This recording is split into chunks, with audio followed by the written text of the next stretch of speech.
Greetings, ladies and gentlemen. Stephen Franklin here with Publica. Today we're going to be discussing the frontrunners in this year's presidential election. Giving you a breakdown on Donald Trump, we have Elijah Snow. For Hillary Clinton, Tony Jones. And on Ben Carson, we have Daryl Cotton. Lastly, I'll be discussing my views on Bernie Sanders. All right, I'm Tony, and I'll be talking about Democratic frontrunner Hillary Clinton. She spent most of her life in the public sector, and her sort of policy is mainly to better the lives of Americans. She really talks about balancing the scales so that those at the top don't receive all the benefits from the country. Some other political type offices she has held.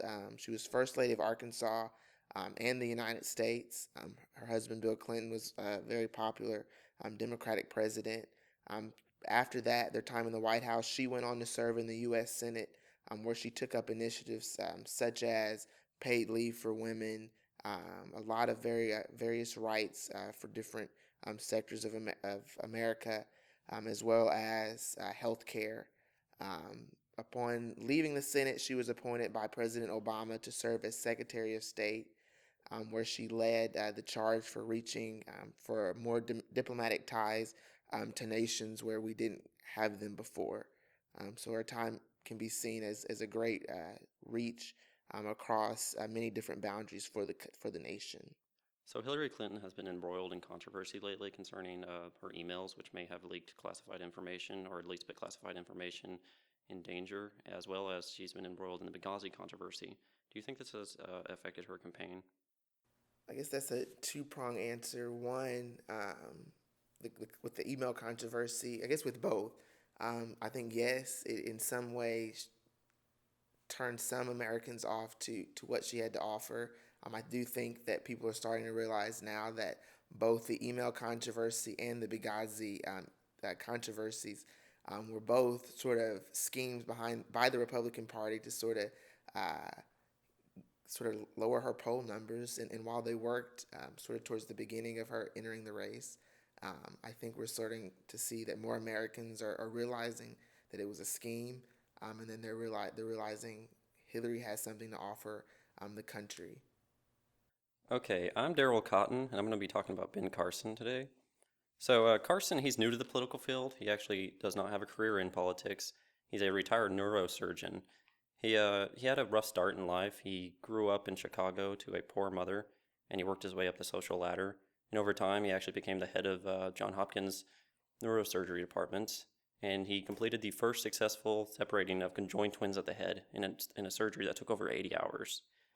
When he started in the primaries, he actually started off with a rough start. He only had about 10% of the Republican primary vote, but over time, he's appealed to a wider base in the Republican Party to where he's now leading Trump in the field. Some attribute this to his increased blunt style. He started to mimic Trump in some ways, and some of his comments have been rough. But overall, he's pretty squarely within the Republican base, and his appeal has started to focus in and narrow in on the Christian wing of the Republican Party. I guess so. Recently, Ben Carson made some comments sort of negative, reflecting how a president shouldn't have Muslim views. How do you sort of see that? Well, I ultimately don't agree with him. There's in the Constitution it says there should be no religious test for political office. I think this should be attributed to his blunt style, as I said, and he's trying to mimic Trump in a lot of ways.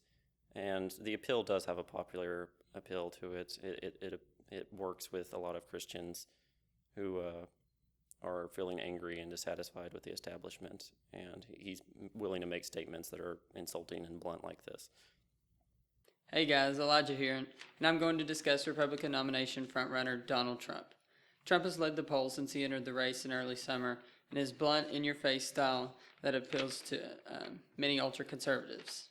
Trump is a billionaire and former TV show personality with staunch views on immigration and deregulating big business. Trump's tax plan was recently released, and while it doesn't state much, it does lay out a plan to reduce income taxes. Many Republicans are enthused by his disdain for politically correct culture, but not necessarily his policies. So, many people on the right seem kind of, awestruck by Donald Trump now, but in the past, it seems like he's took a liberal stance on a lot of issues. Seems like he's kind of switched up now. What do you think about that? I mean, if you look at past candidates, the conservative god of sorts, Ronald Reagan, he had liberal views in his past as well. But views change as we grow older and as we see things differently in life. So, same thing could happen to Donald Trump. All right, guys. Stephen Franklin here. Now, I want to be speaking on Bernie Sanders.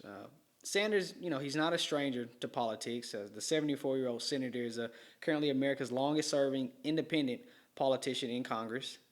He currently trails Democratic frontrunner Hillary Clinton in the polls. Other than his age, for some people, it's not his competence. It's really just a matter of how old he is. He's 74, so it's a matter of, will he be alive through a whole term? Other than that, some of the things associated with Sanders are his socialist views. He's an advocate, like most Democrats, for universal health care. He wants public universities to be free. And he hopes to shrink that gap between the rich and the poor. One of the more noteworthy things lately has been, the senator's comparison of the U.S. to the Scandinavian countries. For such a long time in the United States, socialism has been seen as a negative word and has a negative connotation. But as with Senator Sanders' nomination for president, we've seen a wave across the country, and socialism has taken on more of a positive effect. Why do you think this is? Well, for starters, people want that wealth gap, shrunk. So these socialist solutions are just that. They're solutions that help level that playing field. Things like free public schooling for the universities.